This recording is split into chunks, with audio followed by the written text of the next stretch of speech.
So welcome everyone. My name is Anna Manero and I'm a postdoc research fellow working at the Water Justice Lab at the Australian National University. Although my job is technically in Canberra, I'm based in Perth, and I do acknowledge that the land where I'm standing now, the waters, the living beings, and everything around me is Noongar Water country, and it has always been and will always be Noongar country. Today, we're going to have Eunice Yu, a Yawuru woman from what is now Broome, and Mandy Yap, a research fellow at the Australian National University, tell us about Mabu liyan. I find this topic extremely relevant because for a number of reasons, but looking back to 2020, 2020 was a pretty challenging year for a lot of us. But I do think that some significant learnings are coming out of 2020, and that's because a lot of us were in lockdown as individuals, companies, governments. A lot of us started worrying about our well-being. Well-being took center stage. People started asking very profound questions about what does it mean to live well? How can I look after my mental, my physical health, while at the same time stay connected to nature? Stay connected to the people who are important for me and do the right thing for the community. While these very deep questions about well-being and interconnectedness have just been new for some of us, they have been paramount in the way of understanding the world for many First Peoples across Australia, and in particular for the Yawuru people of Broome. So without further delay, I'm going to give the spotlight to Eunice Yu and Mandy Yap. Eunice is a Yawuru woman from Broome. She has 25 years of experience in work and active involvement with communities, working to facilitate change through strategic research and policy. Eunice is a former member of the board of the Kimberley Development Commission and sits on the roundtable for Aboriginal and Torres Strait Islander statistics and the Ipsos Advisory Group. Dr. Mandy Yap is a fellow at the Centre for Aboriginal Economic Policy Research, CAPER, working on the evaluation of Aboriginal affairs in New South Wales initiatives. Previously, Mandy worked on the gender-sensitive individual deprivation measure. Since 2013, Mandy has worked in partnership with the Yawuru community in Broome, developing culturally relevant indicators of Indigenous well-being. So thank you very much, Eunice and Mandy, for dedicating your time and your efforts to being here today and sharing your knowledge and your wisdom with us. Thank you. Thank you. And for just, sorry, I forgot to say, for those participating, you feel free to send some comments to the chat. And if you want to ask questions to the speakers, please do so through the Q&A function. And I know there's a few ways that we could do that. You could raise your hand, Q&A, chat, but to make it easier for me to read those questions and pass them on, please put those questions in the Q&A function. Thank you. Thank you so much, Anna. And I might just share my screen before we begin. So before we begin, I would also like to acknowledge the traditional owners from all the various places that we're zooming in from today, and pay my respects to their elders past, present, and emerging. Here in Canberra, I acknowledge the Ngunnawal and Ngambri people. I think the ANU is very fortunate to have their guidance, their patience, their generosity as we, as they steer us through making meaningful change, through learning, through sharing of knowledge. I would also like to acknowledge the Yawuru country where this work has been based, acknowledge Eunice and her community, and also thank all the Yawuru women and men who have so generously given their time. And before moving on as well, I would like to acknowledge any other Aboriginal and Torres Strait Islander colleagues in the audience today. As we mentioned, this work is really a culmination of support from a whole range of community, individuals, and institutions, which we've listed above, who have provided in-kind and also financial support in various ways. Today's presentation will be given by Eunice and myself, and I'll begin first by motivating why we undertook this research before Eunice proceeds to share more about Mabu liyan and the work that we undertook. So I guess just to sort of start us off, many of us here will be very familiar with this seminal report by Stiglitz and Fatoussi, which brought into the spotlight the inadequacies of current measures of quality of life. I think the statement by the authors, what we measure affects what we do, astutely sums up the mismeasuring of progress and quality of life that have permeated, I think, international development, governments across the countries for a very long time. Since the report and even before, there's been growth in the literature around various ways that we can do this better. The OECD Better Life Initiative, the Bhutan Happiness Index, New Zealand's Wellbeing Index, and also one in Canberra are just some examples of how this idea of well-being is increasingly becoming a popular way of thinking about how we're faring as society, as individuals. But parallel, I guess, in the general literature around well-being has been literature by Indigenous and non-Indigenous scholars which have questioned whether these frameworks are actually useful and appropriate for reflecting Indigenous worldviews and aspirations. The Yawuru, as we shall see, has contributed significantly to this debate as well. I guess most importantly for Indigenous peoples, co-developing indicators and knowledge on their well-being, which reflect their worldviews, is one way of articulating and expressing self-determination as set out by the United Nations Declaration of the Rights of Indigenous Peoples. And this is something that Australia as a signatory should be considering. As we were embarking on this work, I think it became quite clear that there are three concepts or things that we really needed to think about as we proceeded with the work. The first one being indicators. I mean, the practice of goal and target setting globally and nationally has meant that there's been an omnipresence of producing and reporting of indicators to represent an individual, a country, a region's quality of life, well-being, development, you name it. There are several problems with this, and Professor Sally Ann Gomeri has written quite a lot on this around the unintended consequences of indicator production. These global goals, I guess, which takes as their aim an agenda of being universal and comparable, means that it tends to be narrowly framed within a Western paradigm. And there's also a tendency to concentrate on the underperformance of indicators while sort of failing to consider the fuller or more holistic picture of the phenomenon that's being looked at. And then she's talked a lot about the sort of governance effect where through the indicators, it can potentially reframe our understanding of what the underlying concept by labeling the concept through these indicators. But on top of that, these indicators and the categorization and ranking of them lead to a governance effect as well, where governments strive to target policies to improve their ranking on those indicators. So governance and the knowledge effects actually reinforce each other and can, I guess, perpetuate the problem further. I guess importantly for the purposes that we're trying to address as well, that these indicators can tend to represent the perspectives and framework of those who produce them and therefore embed a set of values which might be associated with what we consider to be the ideal society and ignore the power relations that may be at play. The other concept that I think we need to quickly think about is the idea of well-being. I think there are many conceptions, and while there is no consensus on one definition, there is a general agreement that well-being is subjective, complex, multidimensional, and highly dependent on context and a whole range of factors. And I just present here a series of well-being definitions that have been provided just to illustrate, I guess, the varying perspectives that one could take depending on who is defining well-being. And I guess this brings us to the concept of relevance, because in order to develop indicators that are relevant, we need to ask ourselves a few key questions. What concept are we really trying to represent? Does that concept exist for all communities, all countries, all peoples? Who gets to decide what is relevant? What criteria? Do we use Indigenous knowledge systems? Do we use Western knowledge systems?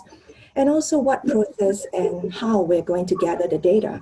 Do we start with data availability first to determine the indicators, or do we determine the indicators and then proceed to gather the data? So essentially, these are the three questions that this project was really trying to get at. And I won't delve into it too much. Just by way of framing as well, I think many of you here will be familiar. Globally, the SDGs are setting a lot of the agenda of what's happening in the development space. And while this is happening at the international level, what we can see is that very often they tend to impact on what happens nationally as well. And while the MDGs were relevant for many Indigenous peoples were largely invisible, both in terms of the targets and the process. So in terms of the targets, they were only visible in terms of disaggregation of data by Indigenous status. The SDGs, on the other hand, announced in 2015, I guess was Indigenous people were looking at this as a way of a more transformative agenda for three reasons. Firstly, Indigenous peoples were included as one of the 9 major stakeholder groups to inform what goals should be developed. Secondly, the SDGs is rights-based, which seems to align, I guess, with the UNDRIP. And thirdly, the SDGs also recognize the importance of achieving balance between people and environment. And these elements suggest that it's further or more closely aligned with Indigenous people's future or aspirations where environmental and other development concerns are indivisible. However, many have argued that culture is still missing as a pillar of the SDGs. And if it's missing, or if it doesn't feature as a pillar, it'll never be part of the trade-off discussions that we will have in terms of what are we giving up at the expense of another. And I guess it's important to acknowledge here as well, even though the SDGs were formalized in 2015, the concept of sustainable development have really been around for much longer, including for Indigenous peoples who have long practiced and embraced a way of relational living. Concepts such as Kanini and liyan here in Australia, the 7th generation principles by Native American, and Maturanga Maori around Maori knowledge and stewardship are some ideas that underpin this idea of sustainable development that have long been practiced. And in Australia, unsurprisingly, the Closing the Gap is a policy that is much focused, or is the focus of Indigenous affairs. And the previous, and accompanying that has been the Productivity Commission's annual report, which talks about the well-being of Australia's Indigenous peoples, but then really reports very narrowly on particular outcomes. And while the more recent Closing the Gap refresh is broader in scope and also focused on process, many Indigenous scholars still argue that it doesn't go far enough to reflect their aspirations and worldviews. So as I said earlier, the Yawuru has contributed to this discussion. In 2011, Peter Yu, who is also the professor of the First Nations portfolio here at the ANU, addressed the ABS conference, and he sort of questioned the Closing the Gap strategy and the problem and the use of data by government to measure what's happening around well-being. And he talks about the intent to construct a Yawuru Wellbeing Index to measure things that are important to Yawuru. And it would include things like connection to culture, respect, kinship relationships, not just employment, income, housing, and so forth. And with that in mind, Eunice and I think that Peter's interest provided the foundation for me as a PhD student at that time to work with the Yawuru to operationalize concepts of making data useful for Indigenous peoples by Maori scholar Tahu Kukutai and Palawa sociologist Professor Maggie Walter on their recognition principles.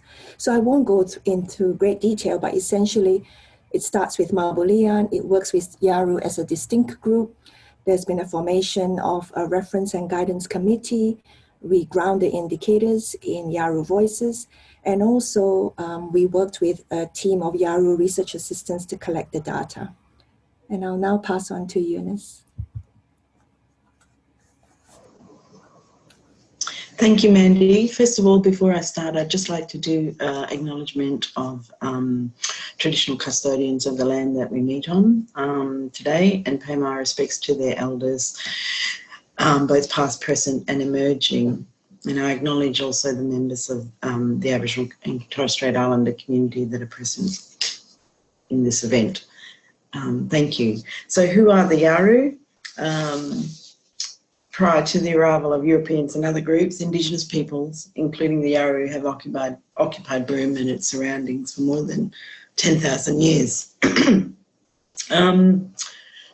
We are the traditional owners of the land that I'm meeting on today, and of the waters in and around the town of Broome in the Kimberley, northwestern Australia. In 2010, we had the native title determination, which provided Yawuru with the opportunity to have a say over the land and its usages, and to have input into issues affecting Yawuru in local and regional settings. So we signed a land use agreement in relation to our traditional land, and that was with the West Australia State Government and the local Shire of Broome. So following that, we established Nyambaburu Yawuru, which is like an operating business arm of the membership of the traditional owner group, the Yawuru. So one of the things that came out of like that determination was that the Yawuru recognised that we needed to make informed decisions on matters affecting our community, country and well-being. So the Yawuru embarked on a Yawuru Knowledge Project, investing in data and knowledge development on 3 themes, which is knowing our country, knowing our community and knowing our stories. The concept, I think, Mandy, if you can move the screen, yeah. So the concept, Mabu liyan, it's a different way of knowing Yawuru well-being. So in pure linguistics, it's liyan means feelings, and Mabu means good. So Mabu liyan, which is the essence of Yawuru well-being, is good liyan. Starting with the philosophy of Mabu liyan is recognising there is a different way of knowing, being and doing, and it is a relational way of being and living. So Mabu liyan is recognising that well-being for many Indigenous communities starts from a relational perspective, and that's relational to country, to culture, to others, and to oneself, between mind, body and spirit. So the diagram that you can see up on the screen was by the late Uncle Niparo, a Garajati and Yawuru man who pioneered the cultural understanding of Nalu as a driver of emotional, spiritual and physical health. In particular, the inner spirit model, which is the centre of our being and emotions, emphasises the connectedness between the individual's inner spirit and the collective group, and shows how the connectedness between the inner spirit, body and country are the one and same. Not unlike this concept of Nalu for Garajati, the philosophy of liyan conjures multiple associations and meanings for Yawuru people. For example, some of the quotes up there, you can see the first one, liyan has always been there like the soul when you were born. Another example is liyan, absolutely liyan has to do with a good life. So when we talk about liyan, we recognise that fundamentally and foremost, we need to have a good life, and we describe like our actions and day-to-day business in terms of how we feel and how that connects us to our family and our community. So it doesn't matter where we are, and it doesn't even matter in the Indigenous, non-Indigenous context. If we're talking to people, we need to feel, and we feel that our liyan is not good, or if we don't feel right, we will explain that.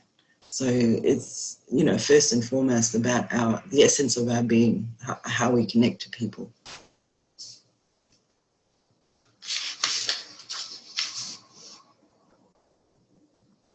There's just some more examples of like, I guess the relational aspects of understanding Mabu liyan.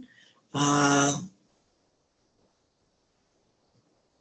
we can see here, Yawuru male, 41 years, when during the interviews that we did, talked about the cockle, the blood cockle, and we are saltwater people and we hunt from the sea. The cockles have disappeared now. People feel very low from a well-being perspective that this cockle has gone. And I can speak for myself, a lot of Yawuru people we feel our liyan is no good when we see that. To see the landscape cleared from what it previously was, a lot of Yawuru people feel our liyan no good. Anything done to the land, it's like hurting them because of that connection to the land. And I guess in relation to the cockle, sort of in hindsight now, and we need those science to back that up, and that's happening at the moment in terms of the services and programs that's within our native title operational arm, the Yawuru, with the Land and Sea Unit, doing lots of work in relation to how we can care, I guess, for our country in a scientific way. But there was, the initial, in relation to the cockle, lots of people thought, well, what's happened? Why is it disappearing? But then in hindsight, we had like a hovercraft business set up across in town, and they basically went all over the coast, which lots of people speculated that could be affecting like the vibrations and the actual land sea that would allow our cockles to grow. So hopefully, yes, the science will back up the fact that yes, all these things can affect the food sources and thus our relation to the country in terms of like food sources, but also how we feel in not being able to sort of get access to those things that we know are important to us.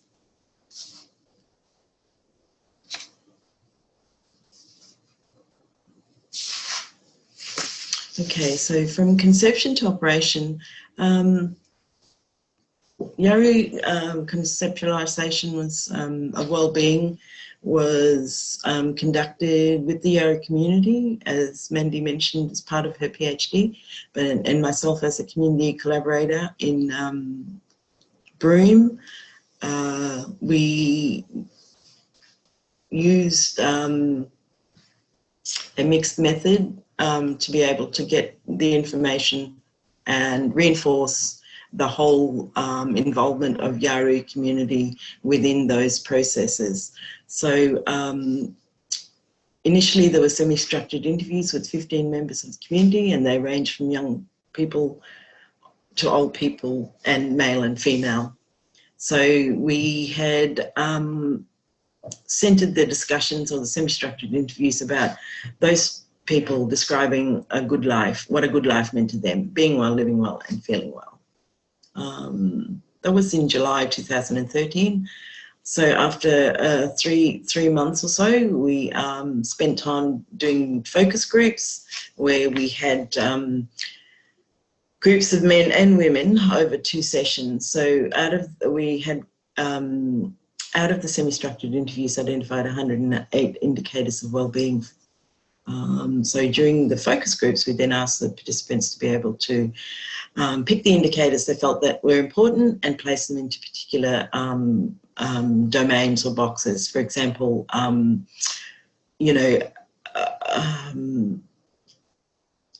whether it was a Western identified thing like a home and security, or, ability, like relationship to country, how they felt they could access country, etc. So there was this two sessions that involve people refining, adding, removing, changing and merging boxes and themes to get to the refined indicators. So in 2015, we had about 43 questions that we had decided would be appropriate to develop like the survey instrument and to conduct the survey. So yes, in 2015, which was like a couple of years later, we eventually got to the survey stage.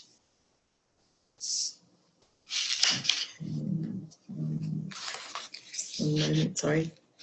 So here's an example of like the theme, like the connection to country was the domain or the theme, and the interview excerpt that we took from the interviews, for example, in the first line, if you are successful in catching fish, then you share it with your family and friends. So you give both sides of your family. That's an important thing.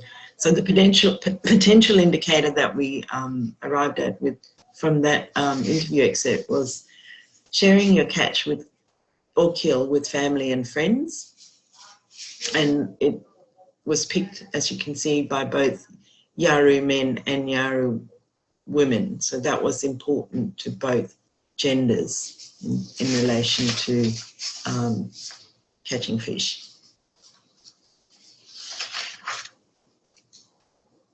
So from the selected indicators to the survey instrument, so if we refer to that same example of the interview of the catching fish, the survey question actually asked, in the last month, did you share fish, catch or bush food with family and other members of the community? In the last month, did you receive fish, catch or bush food? So it was looking at like the actual giving, but also measuring the actual receiving.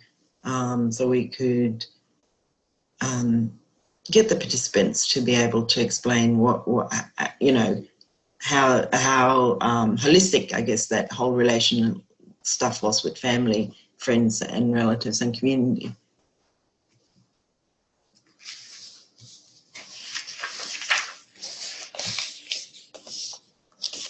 Okay, so in May to June in 2016, we actually received a grant from the Bankwest Curtin Economics Centre Research Centre. So with that, we were able to train the local research team, which was made up of Yawuru women. Men were not excluded, but it just happened that, like, I guess the invitation to participate was taken up more by the females. So we piloted the survey with the Yawuru Guidance and Reference Committee, which was established earlier on in the process, and it was astonishing, really, because like people, some of the people on the Guidance and Reference Committee said, hey, these things seem really familiar, and it's like, how do you know, how did you get to those questions? And you know, Mandy and I had said, well, actually, we got the questions from the semi-structured interviews that we conducted at the beginning, and yeah, they were pretty amazed that, like, they actually contributed to actually setting, you know, those indicators from the beginning. They were involved, so that made them feel really, really good about owning this whole project and being involved in the project, and actually the whole of the Yawuru community being involved in the project, which was what we had set out to do, I guess, Mandy, in terms of that. Yeah.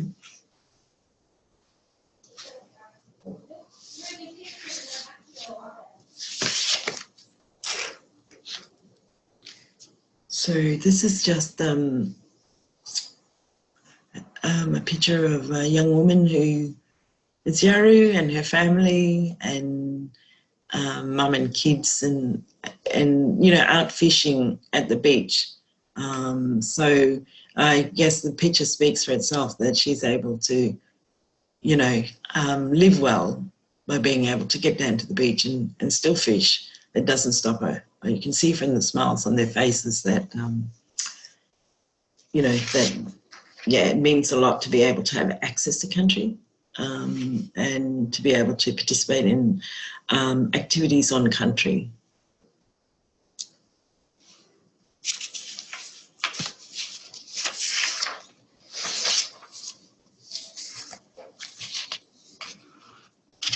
Okay. So the majority of Yawuru men and women shared with us that they learned how to hunt and fish as a child. So if you can see from the graph on on the top of the on the top line. So the groups of males and females according to age. So we group the responses in that way. So, you know, as we can see, in the 18 to 28-year-olds, the respondents, male respondents, had said that, yeah, 100% had said they learned how to hunt and fish, and that they carried that through, and they would be carrying, and the responses all indicate that they would, it's a continual passing on of knowledge and skill in relation to how we all relate to each other and how we all learn about the things that are important and good for us. Over 60% of Yawuru men and women across the 3 age groups reported, yeah, that they participated in hunting and fishing in the last 3 months, or at least some, most, or all of the time. So a key aspect of the social and cultural dimensions of fishing and hunting is the reciprocity aspect, or sharing and receiving of one's catch and kill. So if you go down 1, 2, 3, 4, fifth indicator down there, so receive, catch and kill from my family. So there's still really a high representation of respondents saying that yes, that does occur, and sharing about the same as well. So the ability, I guess, to practice like our traditional culture is dependent on a range of factors, including health and knowledge, but also in being able to access the land and sea country. The majority of Yawuru women and men reported being able to access country to hunt and fish.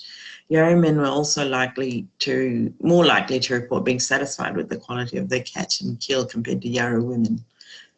Okay.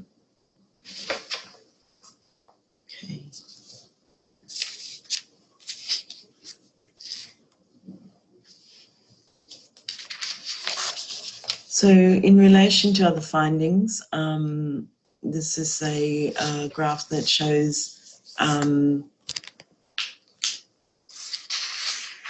the feelings of belonging, connectedness, identity and purpose according to age group. So as you can see from from the blue indicator, that's the age group, the 18 to 28. So in that graph there, you can see that, for example, some of the things were not as strong, I guess, as compared to some of the elders, which is the darker brown or the brown coloured points on the graph. So certainly most of the elders were able to demonstrate through this exercise that they felt very strong. For example, the one down to the bottom left, I feel deeply connected to my country and surround. So, you know, obviously that's sitting just 99% or so of older people, over 45, had said that they felt that connections, you know, much more, I guess, than the younger person who maybe was learning or developing. But that's to give the indication of like how the different ages of people could connect and how they felt they belonged.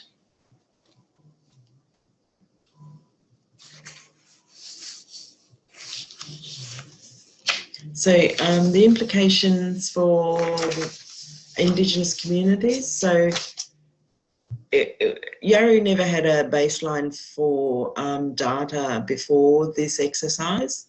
So it was pleasing to have now arrived to have a baseline which will be used to plan and design programs about what might bring improvements of well-being for Yawuru people, and hopefully for the broader community around the lands that we occupy. including other language groups. So ownership in the process of crafting and deciding what are the important measures for their wellbeing, the collection of information and the use of that information. By the end of the exercise, Yawuru people understood that they were involved from the word go, initially by myself, but also then with the Yawuru reference group, using Yawuru people in the semi-structured interviews, then using also Yawuru women to be trained up to be data collectors, and then actually designing through that process in the focus groups, using Yawuru men and women to actually refine what those indicators would be. So that by the end of it, they were, it was really, really well received from the Yawuru community, and I know that they are actually using the report that was produced in 2016 to reference a lot of the way that they go around with their relationships with, well, Yawuru relationships with either government or other local government, state, federal, or other agencies and bodies in this area of our country. So we established the Yawuru Cultural Wellbeing Centre, so liyan, and it's a centre where people, you know, basically we are demonstrating what it is to understand liyan, which is, you know, and Mabu liyan particularly. So we have a Mabu Mai cafe, so where we have a little cafe where we have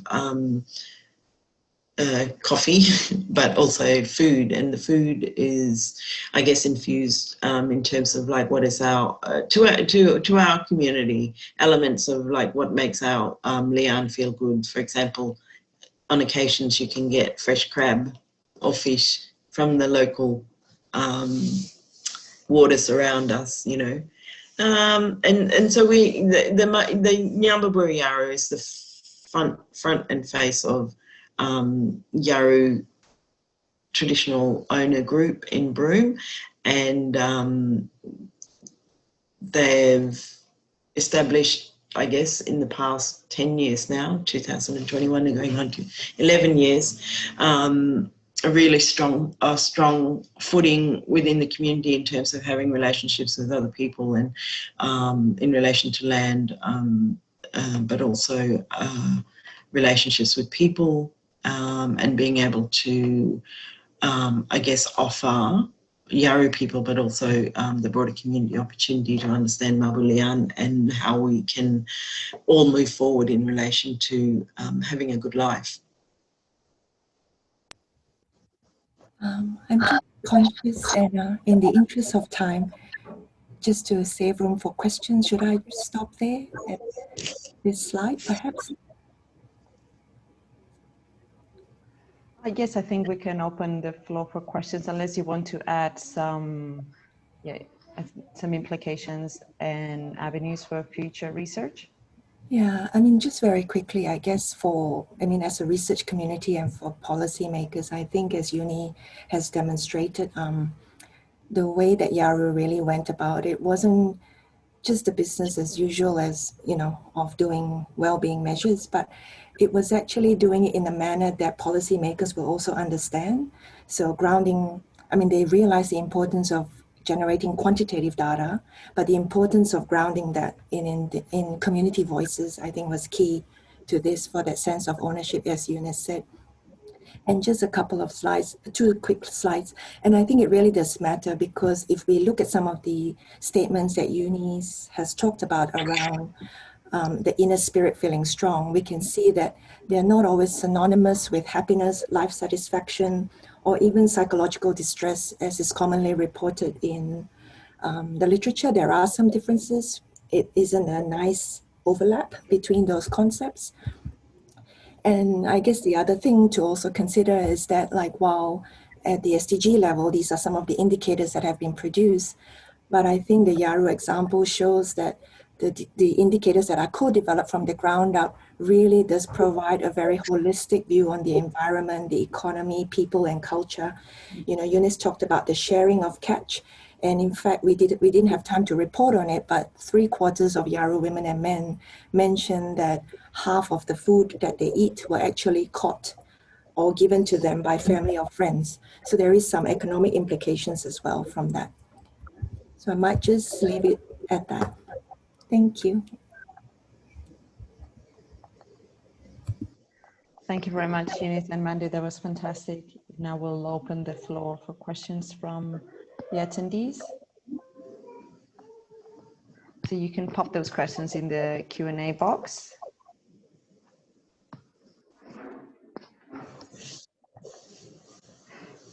If there's no questions, I can fire the first one. Well, so Eunice, Mandy, do you think this sophisticated and complex and multidimensional measures of well-being that you've developed, could it be an avenue for future research where those indicators, as we try to understand how they relate to changes in the environment, whether it's due to climate change or flow regimes in the rivers or the quality of the water, to try to find out how that Mabu liyan changes with changes in the environment and therefore inform policies that would address both natural health and human health? Uni, do you want to go first? Or? You go first. Okay. I'm thinking that was a long question. I guess, yeah. I mean, for the work that we're doing, in fact, we have built on the Yawuru, or we continue to build on the Yawuru work. And we are working with 3 other organizations to undergo a similar process to develop well-being indicators, but all with the shared understanding of liyan first, so in the Kimberley primarily. But I guess just to add, because the process, as Eunice said, has been so well received by community, and because of that on the government side as well, we have certainly, well, I have certainly used a similar approach demonstrating the Yawuru example in New South Wales and Victoria as well, working with community and government there. And interestingly enough, I mean, for governments themselves, I think being able to see their own voices in the measurement is equally as powerful for them as it is for communities. So I think there's definitely, I mean, Eunice clearly elaborated a very long process that we undertook, but we've both always felt that it's really critically necessary if we want to bring everyone on the journey and make use of the data in a good way. So. Yes, and following up from Mandy, I think I guess the whole project and the experience and the actual public launch at the end of the report, and there was like over, I think there was over 30 different agencies or service providers that were actually then given the opportunity to learn about the report. That was in 2016. And so while moving forward, like, people like out in the community, lots of people understand the word liyan, and it's not just limited to the Yawuru community. So it's a shared word with other different language groups. So yes, you know, following on from that work, there was other exposure, I guess, to other communities. And certainly when I was with the Kimberley Institute, we actually shared our knowledge and experiences with other language groups around Western Australia, certainly. So the fundamental idea is to involve that particular language group to be involved in any exercise about you know, collecting data and for these reasons. So it does lead us to the place where we have, well, right now, Mandy and I will be working together down the track in terms of further exploring this concept of liyan and well-being, and an external party to the proposed project. understood, like located here, but it's Kimberley based, and they totally understood the concept of liyan and saw, I think, the value of having the Yawuru work done previously and jumped on board very quickly in relation to moving, you know, wanting to be part of the new proposed project. Yeah. Thank you very much, Eunice and Mandy. We have another question coming from Maeve Powell, and Maeve would like to know whether those community indicators that were developed, whether they were also surveyed through the Yawuru diaspora. That's people who are not directly living on Yawuru, and I guess that comes from that one of the comments qualitative interviews is, when I'm away, my liyan is affected, and when I come back, I feel better. So whether those indicators were measured outside of directly Yawuru country. Yeah, unfortunately, we were unable to get to the diaspora. Part of the new proposed project will look at other incorporating the people who are Yawuru who live elsewhere. So in the initial project, we didn't unfortunately include the diaspora, but we spoke to different people who Yawuru, for example, who were involved at different times, and certainly some, you know, the respondent in that case was someone who'd lived in Broome, had moved to Perth for different reasons during the course of their life, and yes, but all those things remain true. All those feelings of relational, you know, relationships to country and accessing country, being able to carry out activities on country, and caring and sharing with like other members of the Yawuru community, like holds true. And they know that, like, when they're living in, say, for example, Perth, for a short period of time, they always make it a point of trying to get back onto their own country to be able to have their liyan fulfilled in a good way. Thank you, Eunice. I'll open up to 1 or 2 more questions, and if we don't have any more questions, probably we'll just conclude this the webinar.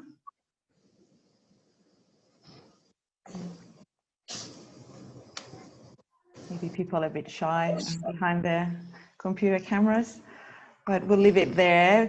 And I really deeply appreciate your time and your kindness and your generosity in sharing the knowledge and wisdom. And it's been a very powerful message that you shared with us. And I look forward to engaging with you in the future and keep in touch about your work. And thank you, Eunice. Thank you, Mandy. Thank you. Thank you so much for having us. All right. And I encourage anyone who's attending the webinar or listening to it later on, feel free to get in touch with me. And I'm sure Eunice and Mandy will be happy to hear some comments for people who are interested in this line of research. Is that right? All right. Thank you very much. Thanks very much for attending and for listening. Stay safe. Bye. Thank you. Bye. Bye. Bye.